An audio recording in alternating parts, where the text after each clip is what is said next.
Hello, ഞാൻ doctor Anusree. ഇന്ന് നമ്മൾ പറയാൻ പോകുന്നത് മോണരോഗത്തിന്റെ ലക്ഷണങ്ങളെക്കുറിച്ചാണ്. ഏറ്റവും ആദ്യത്തേത്, മോണ സാധാരണയിൽ കൂടുതൽ ചുവപ്പ് നിറത്തിൽ കാണപ്പെടും. അടുത്തത്, മോണയിൽ നിന്ന് രക്തം പൊടിയുക. നമ്മൾ ബ്രഷ് ചെയ്യുമ്പോൾ അല്ലെങ്കിൽ ഭക്ഷണം കഴിക്കുമ്പോൾ അല്ലെങ്കിൽ തുപ്പി നോക്കുമ്പോൾ മോണയിൽ നിന്ന് രക്തം പൊടിയുന്നതായി കാണുന്നുണ്ടെങ്കിൽ അത് മോണരോഗത്തിന്റെ ലക്ഷണമായി കണക്കാക്കാം. അടുത്തത്, റെസഷൻ, പല്ലുകളുടെ നീളം കൂടുക അല്ലെങ്കിൽ മോണ പല്ലിൽ നിന്നും വിട്ടുമാറി നിൽക്കുന്ന അവസ്ഥ. അടുത്തത്, വിട്ടുമാറാത്ത വായുനാറ്റം. അടുത്തത്, തൊട്ടു നോക്കുമ്പോൾ അല്ലെങ്കിൽ കടിക്കുമ്പോൾ ഉണ്ടാകുന്ന വേദന. ഏറ്റവും അവസാനത്തത്, പല്ലുകൾക്ക് ഉണ്ടാകുന്ന ഇളക്കം.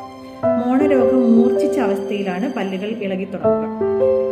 ഇത്രയും ലക്ഷണങ്ങൾ കണ്ടു കഴിഞ്ഞാൽ നിർബന്ധമായും ഒരു ഡെന്റൽ ഡോക്ടറെ സമീപിച്ച് ആവശ്യമുള്ള ചികിത്സ തേടേണ്ടതാണ്.